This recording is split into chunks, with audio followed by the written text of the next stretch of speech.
주보에도 나와 있으니까요. 참고하시면 되겠습니다.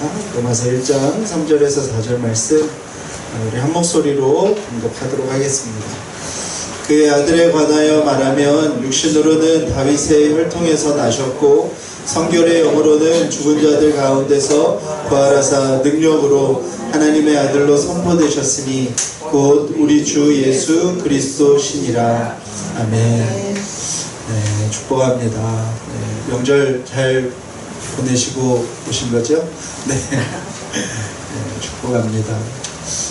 폴 워셔라는 목사님이 계시는데 그 목사님이 아주 유명한 비유를 들어서 한 이야기를 한 것이 있어요.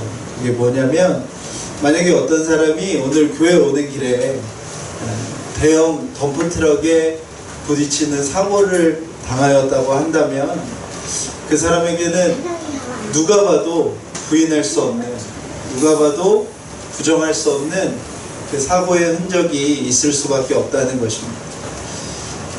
내 몸으로 그 큰 트럭을 다 담당했을 때는 분명하게 그 흔적이 남아있을 수밖에 없다는 것이죠. 오늘 우리에게 어떤 사람이 늦게 왔는데 제가 오다가 덤프트럭이랑 부딪혔습니다 라고 이야기를 했는데 그 사람이 말짱하다면 그 사람이 분명히 거짓말을 하고 있는 것이겠죠. 그러면서 그 목사님이 우리가, 죄인인 우리가 예수님을 온몸으로 받아낸 것은, 예수님이 우리의 삶에 전부 부딪혀 들어온다는 것은 덤프트럭이 부딪히는 것과는 비교도 안 될 만큼 훨씬 더 강한 충격이고 임팩트라고 얘기를 하시는 거예요. 내 삶에 그 일이 진짜로 일어났는데 나는 예전과 전혀 다름이 없다면, 나의 삶에 어떠한 흔적도 없다면 심각하게 스스로에게 질문해야 한다는 거예요.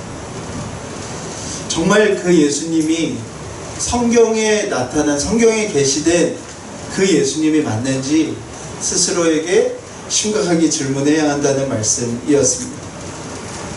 우리에게도 동일하다 싶습니다. 우리가 정말 부활하신 예수님을 만났다면 그거는 우리가 태어나고 우리가 그동안 자라왔던 우리의 삶의 모든 것과 완전히 다른 삶이 시작되는 거거든요.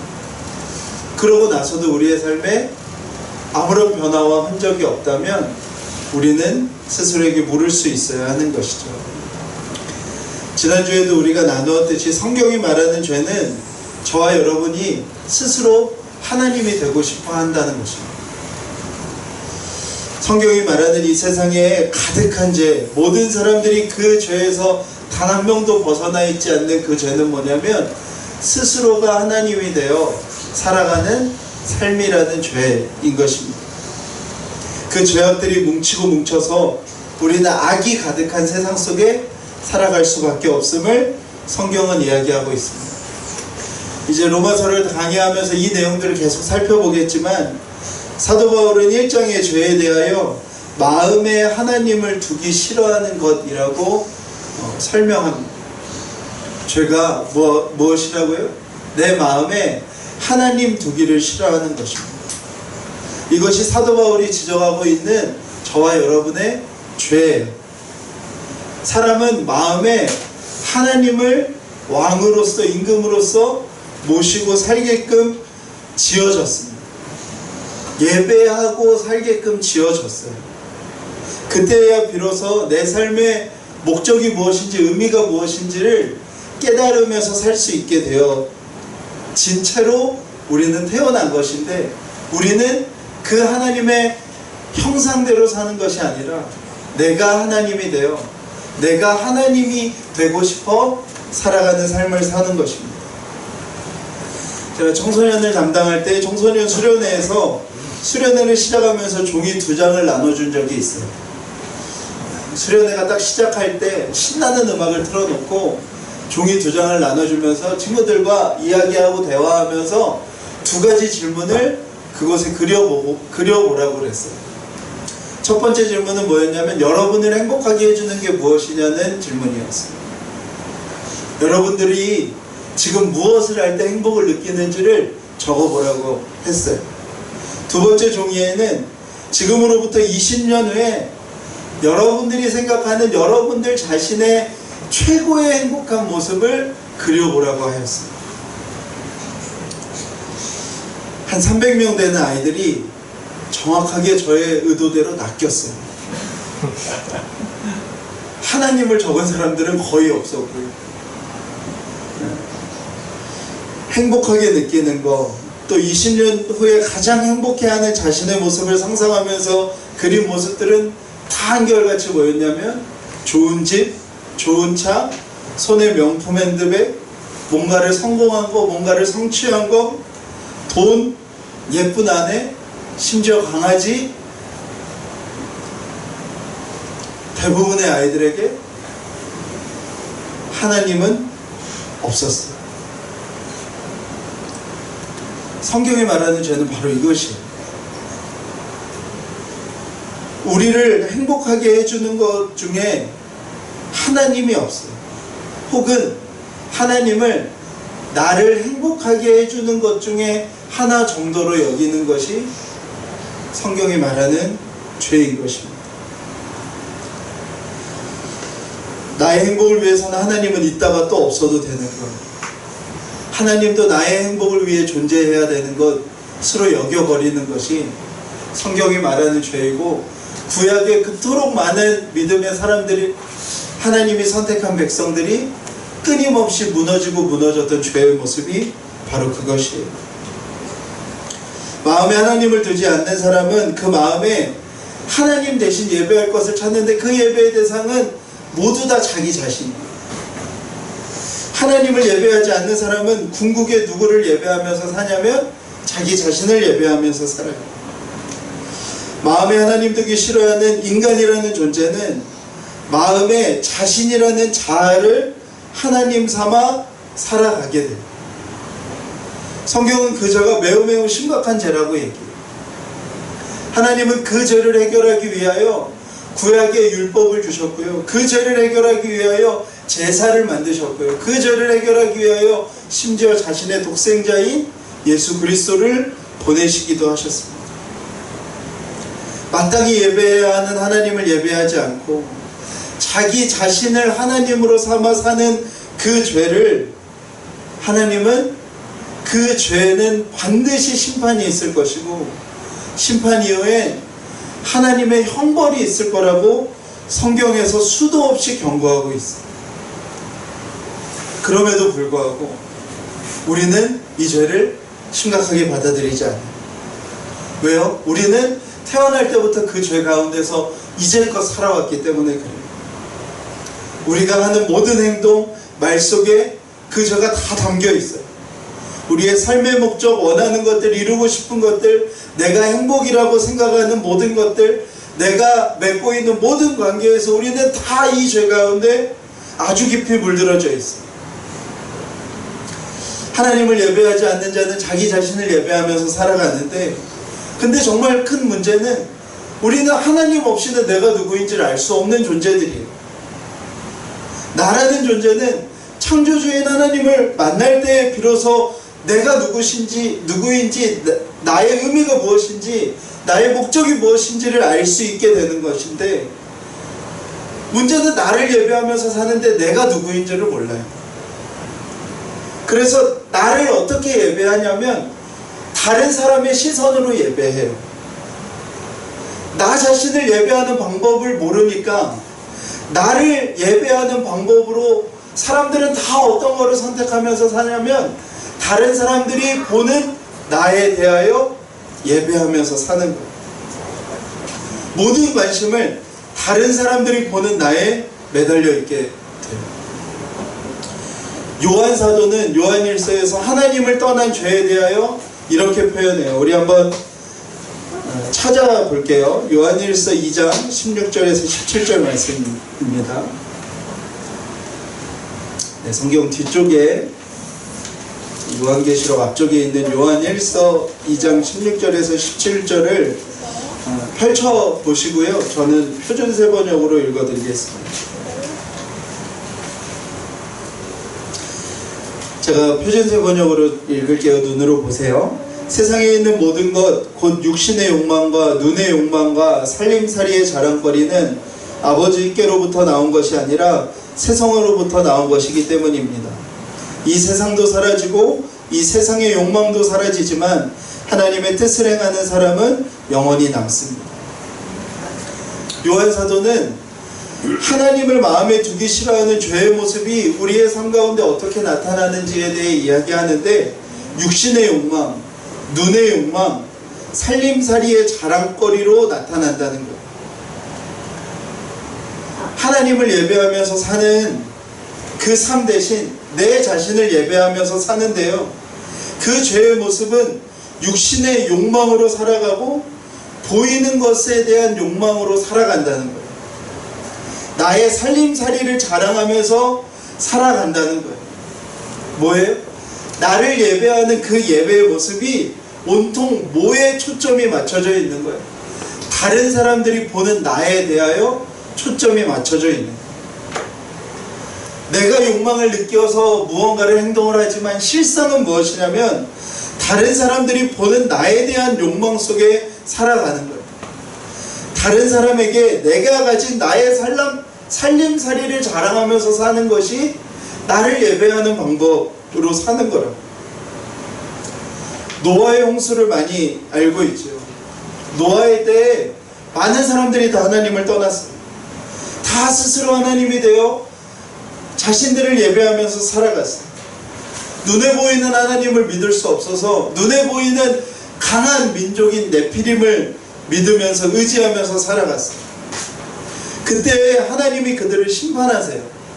근데 그 심판의 이유가 예수님이 마태복음 24장에 설명을 하시는데, 그 설명의 이유가 뭐냐면 그들이 날마다 살인을 하고 뭐 끔찍한 성폭행들이 일어나고 막 동성애가 만연해서 그런 심판과 멸망이 일어났다고 하시지 않아요. 마태복음 23장 38절에 보면 그들의 모든 관심이 어디에 가 있었냐면 시집가는 것, 장가가는 것, 먹고 마시는 것에 가 있었다는 거예요. 먹고 마시는 것이 죄가 아니죠. 시집가고 장가가는 것이 죄가 아니죠. 근데 그 시대 사람들이 하나님의 진노를 자아냈던 이유는 뭐냐면 먹고 마시는 문제가 다 욕망이 된 거예요. 남들이 보기에 더 나은 음식을 먹는 것이 그들의 최고의 욕망이 된 거예요. 장가가고 시집가면서 사람들이 보는 눈을 예배하면서 살아가는 거예요. 하나님의 심판이 임박해서 노아는 방주를 짓고 있는데 그 시대 사람들은 여전히 하나님을 마음에 두지 않고 그 모습으로 살아간 것입니다. 우리는 끊임없이 행동으로 드러난 죄에 대하여 관심을 가져요. 그리고 그런 죄가 드러나면 손가락질을 해요. 그러나 성경은 그 죄의 결과로서의 죄에 대하여 관심 갖기보다 그 죄의 결과가 맺어질 수밖에 없는 그 본질적인 원인에 대해서 이야기하는 거예요. 성경이 말하는 죄는 훨씬 더 심각한 것입니다. 드러난 죄가 아니에요. 다 썩어져서 구더기가 끓고 있는데 우리는 마치 헝겊으로 덮어두고 아무 일이 없는 것처럼 살아가요. 그러나 성경이 말하는 것은 그 헝겊더기를 걷어보는 거예요. 너무나도 추악하고 불편한, 견딜 수가 없는 내 자신이 하나님이 되어 있는 그 죄가 성경이 말하는 죄입니다. 이 죄는 일반적인 관계에서 잘 드러나지 않아요. 우리는 다 다른 사람들의 시선을 예배하면서 살고 있기 때문에 이 죄를 사람들 앞에서 막 드러내는 사람은 그렇게 많지 않아요. 그러나 가족 안에서는 대부분 드러날 수밖에 없어요. 나도 하나님이고 저 사람도 하나님인 사람이 한 집에 모여 살면 드러날 수밖에 없어요. 죄가 날마다 부딪히기 때문입니다. 이 문제는 절대로 해결될 수가 없어요. 이 문제는 교육으로도 해결되지 않아요. 이 문제는 오직 회개가 일어날 때만 해결이 되는 것입니다. 내가 하나님이 아님을 고백할 때, 나는 예배의 대상이 아님을 고백할 때만 가능한 거예요. 긴 명절이 지나고 오는데, 명절이 지나고 나서 마음이 괜찮은 가정이 세상에 많지가 않아요. 왜요? 가정에서는 교제가 여실하게 드러날 수밖에 없기 때문입니다. 교회 안에도 드러나요. 우리 안에도 드러나기 시작할 겁니다. 또 드러나야 합니다. 그것을 통하여 우리 중에 예배받을 수 있는 사람은 단 한 명도 없다는 사실이 우리 모두에게 다 고백되어야 하는 거예요. 내가 하나님이 되어 살아가는 그 죄 때문에 모든 것이 다 망가지는 거예요. 우리는 태어나서 지금까지 오직 우리의 유일한 관심은 내가 어떻게 하나님이 될 수 있는가 였어요. 나를 예배하면서 사는 것. 모든 목적은 나이고 모든 추구하는 삶의 의미도 나인, 오직 다른 사람들의 평가와 인정과 기대와 부러움을 나에 대한 예배인 줄로 생각하고 살아온 것이 저와 여러분의 삶인 것이에요. 복음은 그런 자에게 예수 그리스도께서 오셨다는 소식인 것입니다. 복음은 그 죄에 빠져서 사망의 길을 걸어갈 수밖에 없는 저와 여러분에게 주 예수 그리스도께서 오셨다는 소식입니다. 복음은 그 죄 때문에 내가 살아가고 내가 열심을 내고 내가 뭔가를 잘해보고 싶지만 결과로는 모든 사람들에게 고통을 줄 수밖에 없는 우리의 인생이 예수 그리스도로 인하여 건짐받았다는 거예요. 복음은 그 죄로 인하여 악이 가득한 이 땅에서 사라질 것들을 위하여 살아가는 삶이 아니라 영원하신 하나님과 그의 나라와 그의 뜻을 위하여 살아가는 삶이 되게 하셨다는 것입니다. 사도 바울은 오늘 그 복음의 핵심으로 예수 그리스도의 부활에 대하여 증거하고 있습니다. 3, 4절에 사도 바울은 두 가지를 대조하며 설명을 해요. 하나는 육신으로서 시작된 예수입니다. 또 하나는 성결의 영으로서 시작된 예수에 대하여 이야기해요. 첫 번째로 이야기하는 건 무엇이냐면 다윗의 혈통으로 오신 육신으로 나신 예수에 대하여 이야기해요. 우리가 첫째 주에 그리스도에 대하여 살펴보았던 내용과 동일한 것, 구약의 예언을 성취한 다윗의 후손, 그 메시아인 것입니다. 그것을 이야기하지만 사도 바울은 4절의 내용을 강조하고 싶은 거예요. 뭐냐면 성결의 영으로, 거룩하게 하시는 이의 영으로, 하나님의 능력으로 부활하신 예수 그리스도에 대하여 증거하고 싶은 것입니다. 그것이 중요한 거예요. 예수 그리스도께서 메시아다, 예수 그리스도께서 구약을 이루신 분이시다라는 것은 우리가 얼마든지 지식적으로 들을 수 있고 습득할 수 있어요. 그러나 진짜 중요한 건 무엇이냐면 그가 거룩하게 하시는 이의 영으로 부활하신 그리스도 예수다 라는 것은 오직 우리 안에 믿음이 시작될 때에만 믿어지는 거예요. 사도 바울은 오늘 그 이야기를 하는 거예요. 성령으로 예수 그리스도께서 부활하셨다는 거예요. 그 부활하심이 그가 진짜 하나님의 아들임을 선언하시는 능력이 되셨다는 거예요. 그건 우리의 개인의 믿음에 있어서도 동일해요. 우리는 어릴 때부터 교회를 다녔으면 예수님이 메시아라는 사실은 귀에 못이 박히도록 들었어요. 수많은 사람들이 그거에 대하여 다 알고 있어요. 그러나 하나님의 능력으로 그가 정말 하나님의 아들임이 믿어지는 것은 그 예수 그리스도가 부활하신 분이시라는 게 내 안에 믿어질 때예요. 이것은 예수님의 요한복음의 말씀을 사도 바울이 이야기하는 것이에요. 사도 바울이 경험한 경험이기도 하였어요. 사도 바울은 누구보다 구약에 대해 많이 알고 있었지만 그 나사렛 예수가 그리스도라는 사실을 받아들이지 못하였어요. 그러나 그가 부활의 주를 만나고 나서는 그 나사렛 예수가 그리스도라는 사실을 받아들이게 되는 것이죠.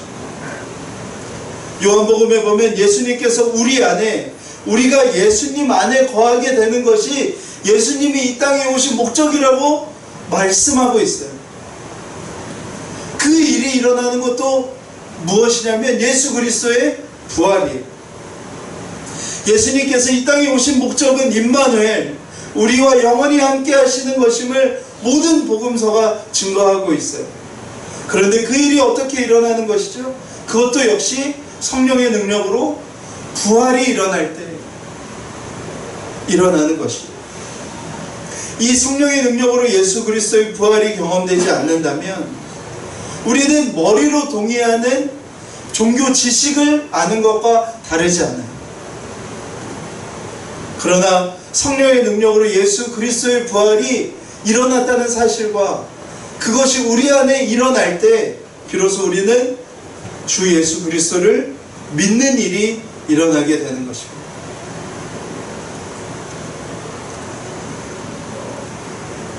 성경이 말하는 저와 여러분의 상태는 무엇이냐면 죽어있는 상태예요. 하나님에 대하여 완전히 죽어져 있어요. 하나님에 대하여 알 수 있는 방법도 없고 하나님을 향하여 살 수 있는 가능성이 저와 여러분에게 전혀 없어요.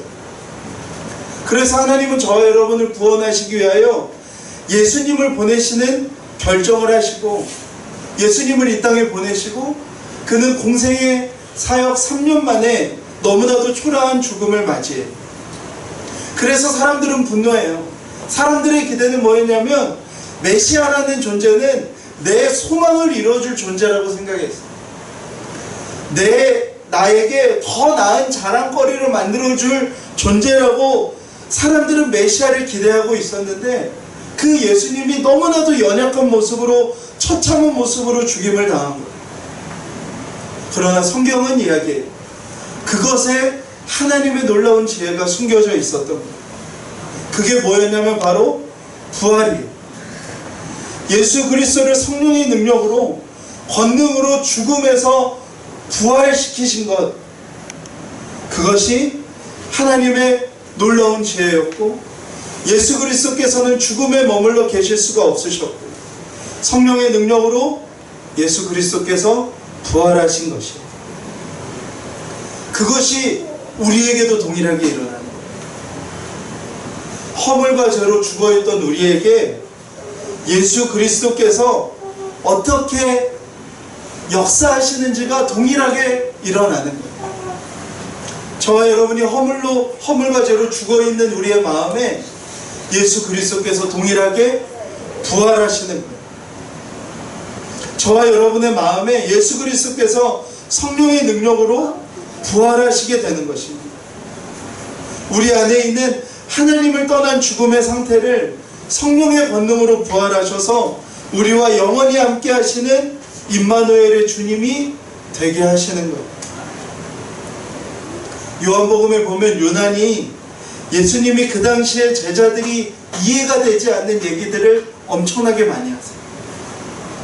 니고데모가 찾아와서 어떻게 하면 거듭납니까? 어떻게 하면 우리가 영생을 얻습니까? 라고 물을 때 예수님이 니고데모에게 뭐라고 하시냐면 너가 다시 태어나야 한다. 너에게 다른 생명의 태어남이 있어야 한다라고 이야기를 해요. 전혀 이해를 못해요. 그럼 내가 다시 어머니의 뱃속에 들어갔다가 나와야 합니까? 라고 이야기를 해요. 15장에 제자들에게 영생은 내가 너희 안에 너희가 내 안에 있는 것이다 라고 해요. 역시 제자들은 전혀 이해를 못해요. 16장 이후에 보혜사가 오실 것인데 그가 오시면 어떤 일이 일어나냐면 지금은 너희들이 나를 육신으로 보고 있지만 그 보혜사가 오시면 내가 너희와 영원히 함께 할 것이고, 내가 너희 안에 있어서 내가 지금껏 너희에게 가르친 이 모든 것이 너희 안에 생각나게 하고 살아가게 할 것이다 라고 말씀하세요. 모두 다 전혀 이해를 못해요. 그 모든 이야기가 다 무엇에 대한 이야기였냐면 예수 그리스도의 부활에 대한 이야기였어요. 예수님이 부활하셨어요. 그리고 제자들에게 나타나셨어요. 그리고 예수님의 부활을 설명해 주셨어요. 근데 놀라운 사실은 제자들은 그때까지도 몰랐어요. 비로소 언제 알게 돼요?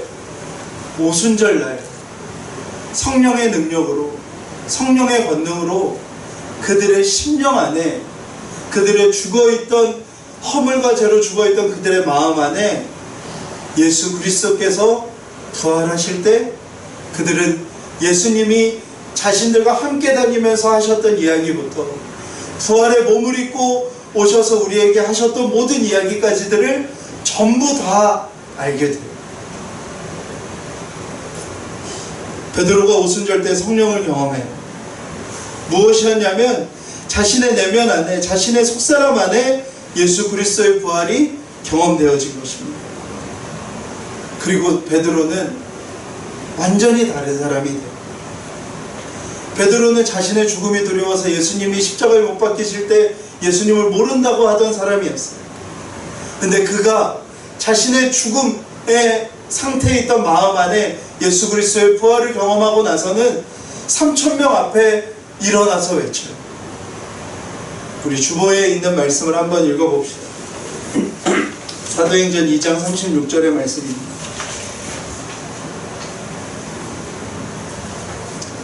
함께 읽겠습니다. 시작. 그런즉 이스라엘 온 집은 확실히 알지니 너희가 십자가에 못 박은 이 예수를 하나님이 주와 그리스도가 되게 하셨느니라 하니라. 아멘. 불과 50일 전에 모든 사람들이 분노하여 죽인 예수였어요. 채 50일밖에 지나지 않았어요. 그런데 베드로 안에 정말 엄청난 변화가 일어납니다.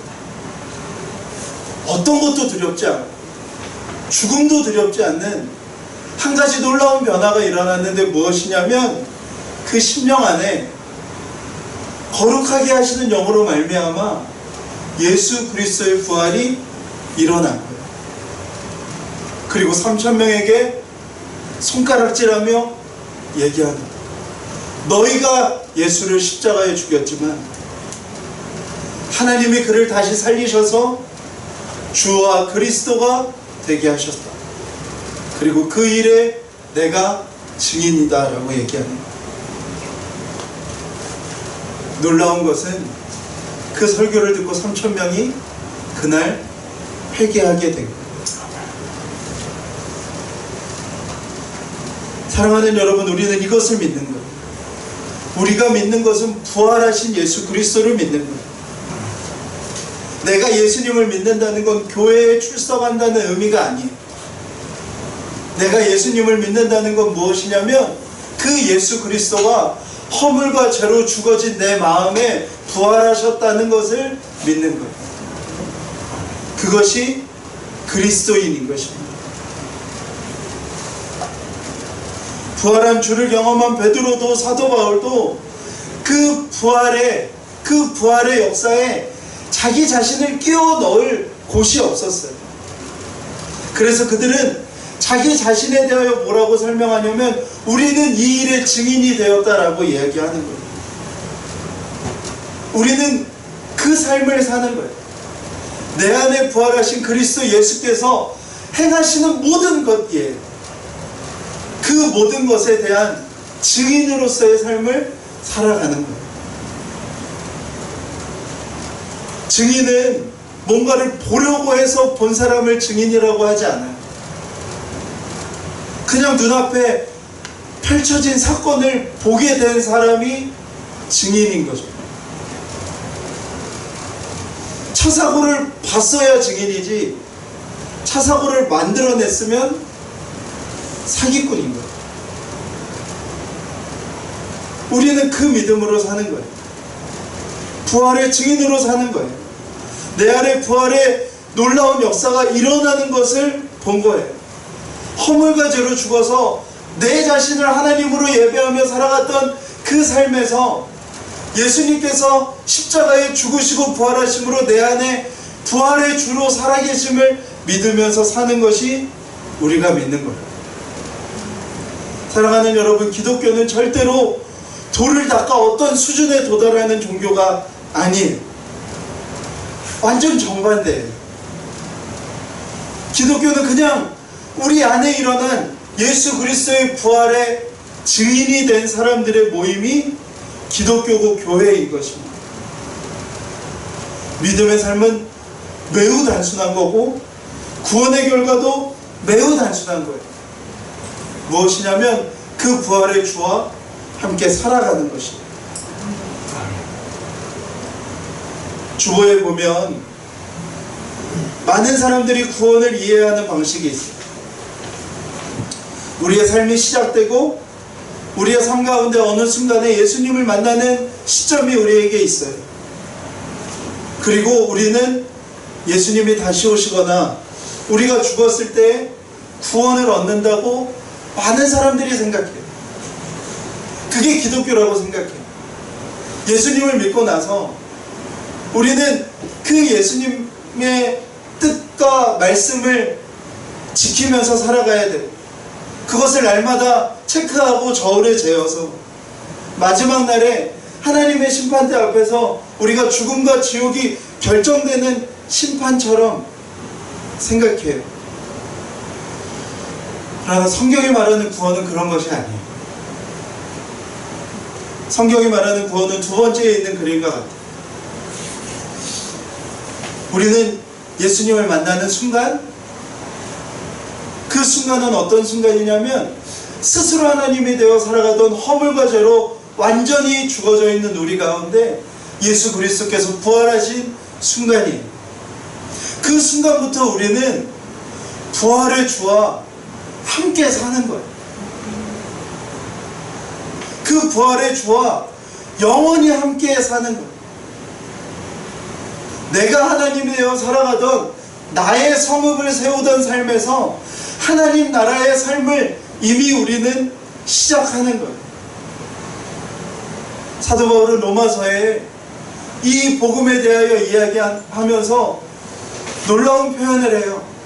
우리는 사나 죽으나 주의 것이며 우리는 사나 죽으나 주의 영광을 위하여 존재하는 존재들이라고 이야기하는 거예요. 우리에겐 죽음은 결정적 순간이 아니에요. 우리는 사나 죽으나 똑같은 삶을 살아가요. 어떤 삶이요? 부활의 주와 함께하는 삶이에요. 우리에게 결정적인 순간은 죽음의 순간이 아니라 우리에게 결정적인 순간은 단 한 순간밖에 없는 거예요. 우리 안에 성령의 능력으로 그 그리스도 예수께서 부활하신 그 순간이 것입니다.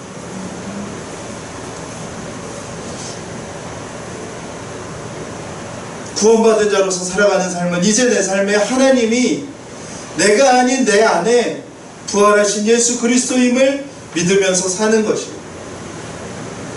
이제 6장으로 넘어가면 이 말씀이 무엇인지 더 자세하게 나눌 텐데, 예수 그리스도의 십자가에서 우리가 함께 죽었고 예수의 그리스도의 부활과 연합하여 우리가 부활의 주와 연합된 존재로 살아가는 것이 믿는 자들의 삶임을 사도 바울이 이야기하는 거예요.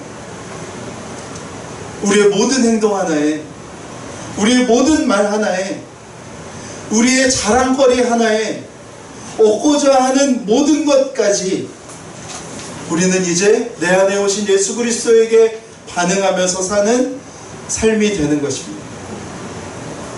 이건 완전히 다른 삶입니다.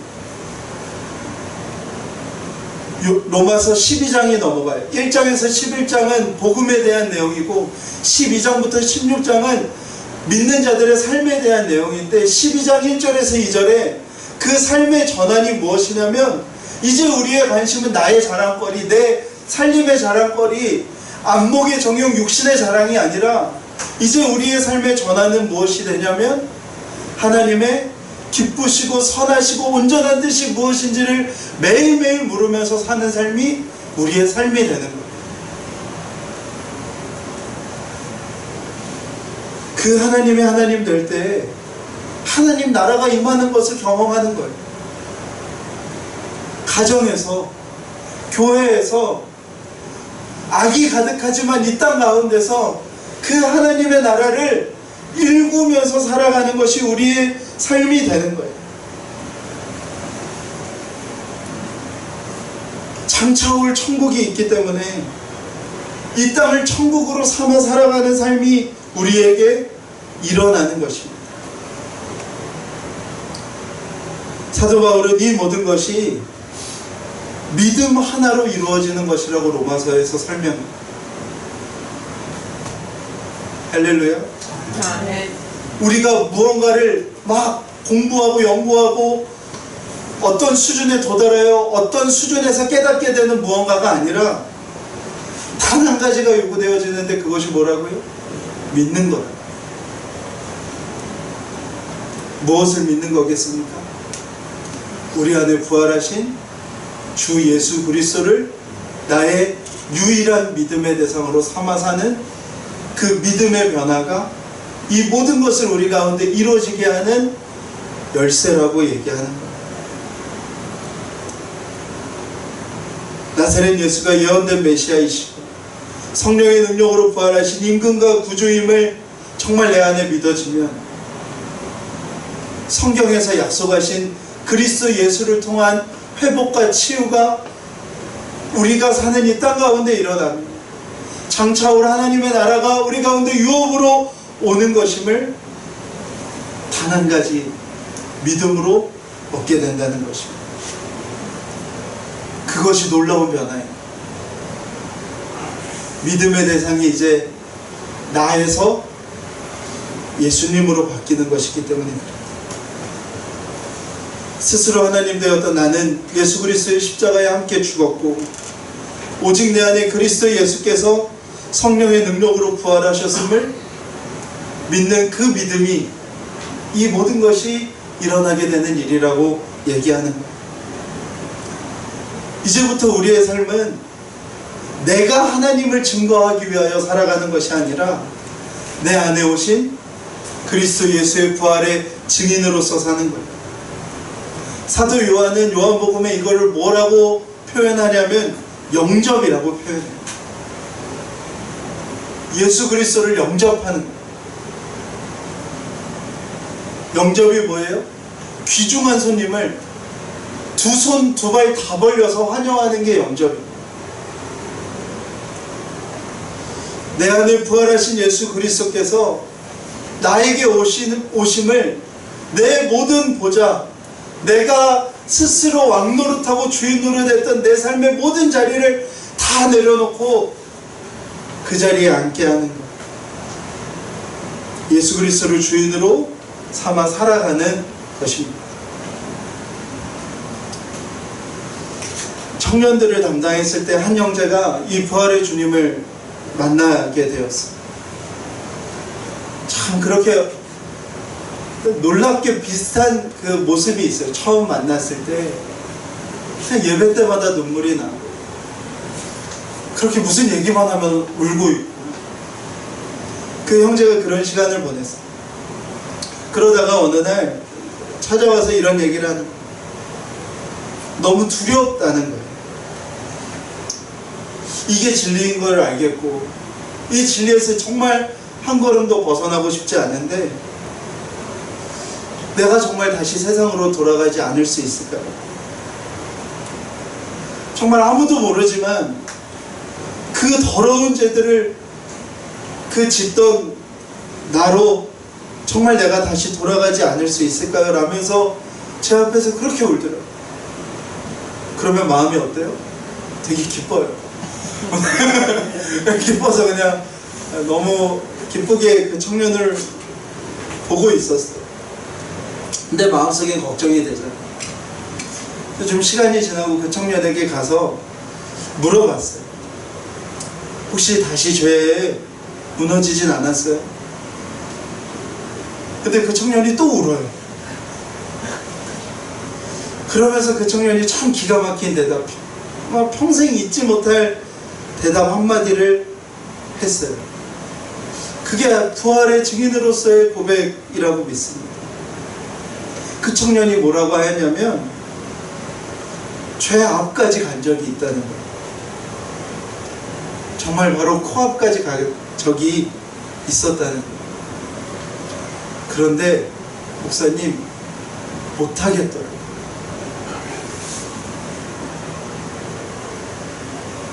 정말 그제 코앞까지 갔는데 목사님 못하겠더라고요. 사랑하는 여러분, 우리는 뭔가를 수련해서 절제해서 무슨 도를 깨달아서 어느 능력 이상을 얻어서 살아가는 삶이 아니라 내 안에 오신 부활하신 주 예수 그리스도를 믿으면서 살아가는 거예요. 내 안에 주님이 살아계셔서 그냥 어느 날 내 안에 안 되는 게 있는 거예요. 그냥 예수님이 내 안에 살아계셔서 어느 날 내 안에 예전의 나로서는 도저히 할 수 없는 어떤 것이 갑자기 되어지는 일이 일어나는 거예요.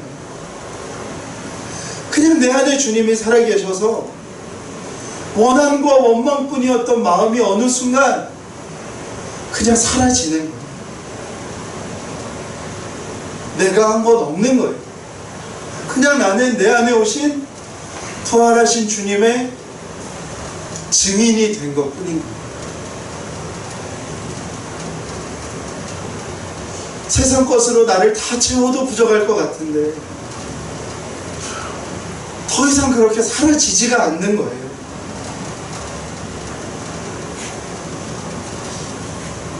그토록 자랑거리를 막 어떻게든 막 끼워 맞춰서 살았는데 정말 예수님 외에는 뭐 특별하게 자랑할 거리가 없어지는 거예요. 다른 사람들이 나를 봐주는 그 시선의 예배가 심지어 사람들이 나를 한심하게 보고 미련하게 보고 혀를 차는 듯이 보는 듯한 시선을 느끼는데도 아무렇지 않아요. 왜요? 내 안에 오신 예수 그리스도께서 바라보시는 그 나를 바라보시는 그 바라봄이면 내가 충분해지는 거예요.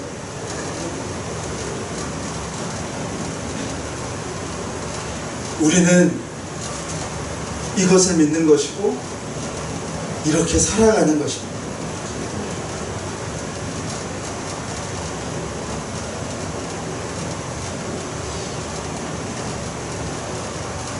교회를 개척하여 나올 때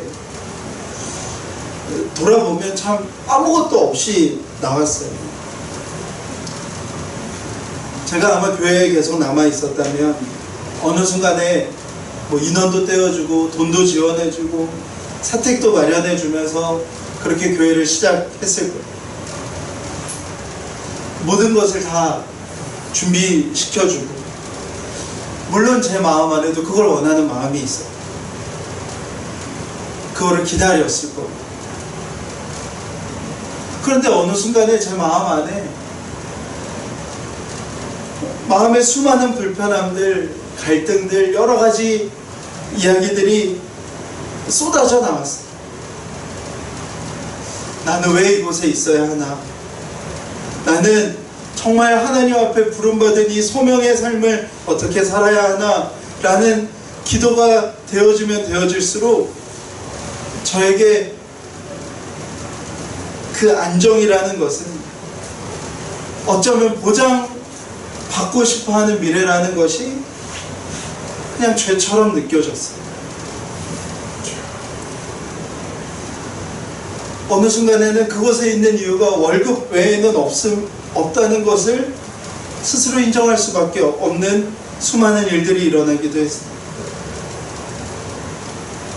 그리고 나서 저와 우리 가정에게는 어쩌면 정말 물 위를 걷는 심정으로 나왔습니다. 지금은 집도 해결되고 장소도 해결되고 심지어 이렇게 성도들이 있는 곳에서 예배를 드리는 것을 생각하면 참 놀라운 일이에요. 정말 기적과 같은 일이에요.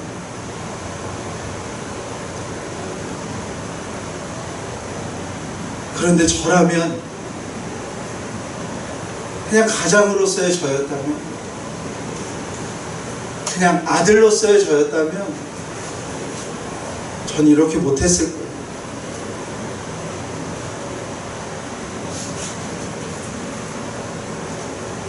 그 모든 것들을 다 내려놓고 순종할 수 있었던 이유도 딱 하나밖에 없는 거예요.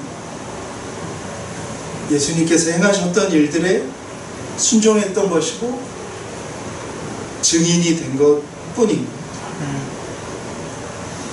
사랑하는 여러분, 부활하신 주께서 우리 안에 죽어진 곳에 정말 부활하셨다면 우리의 삶은 전과 후가 절대로 같을 수가 없습니다. 우리의 삶의 방향과 추구함과 목적과 이유, 모든 것이 다 다를 수밖에 없을 거예요. 우리의 무엇으로 그것을 만들어내는 것이 아니라 우리 안에 오신 그 주님을 믿고 신뢰하는 믿음의 대상을 바꾸는 것입니다. 할렐루야. 그 일이 일어나는 우리 교회가 되었으면 좋겠습니다. 아멘. 주님께서 이 교회를 그렇게 세워가실 것을 믿습니다. 아멘. 우리 함께 찬양했으면 좋겠습니다.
저는 이 찬양을 늘 고백할 때마다 푸른 초원에서 예수님이 마치 나에게 다가오시는 듯한 그런 그림이 그려지는 것 같아요. 이 찬양을 고백할 때 그 마음으로 우리가 함께 찬양했으면 좋겠습니다. 스스로 하나님이 되어 살아가는 허망하고 비참한 우리의 삶, 나는 잘 살려고 잘 사는 것 같은데 다 모두에게 고통을 줄 수밖에 없는 우리의 그 사망의 저주와 같은 삶,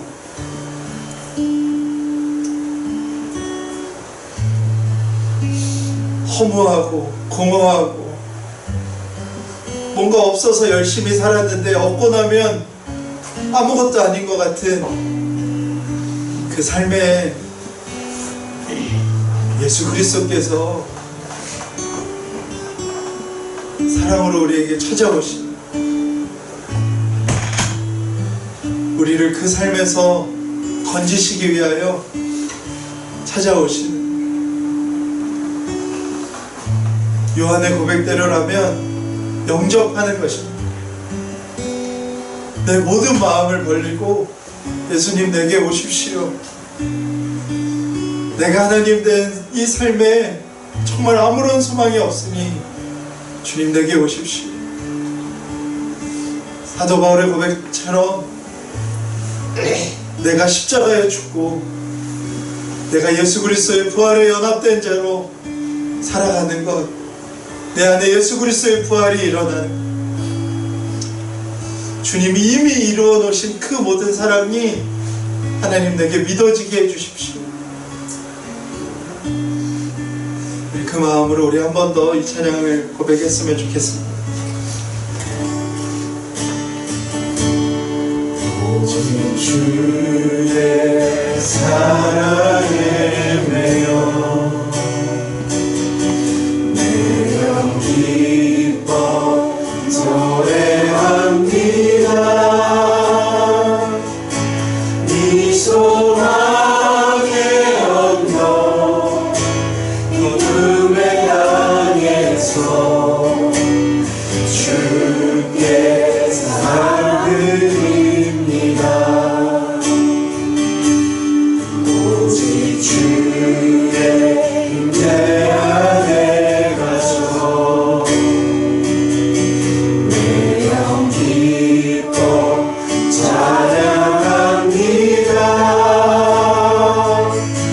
이 소망의 언덕 거룩한 땅에서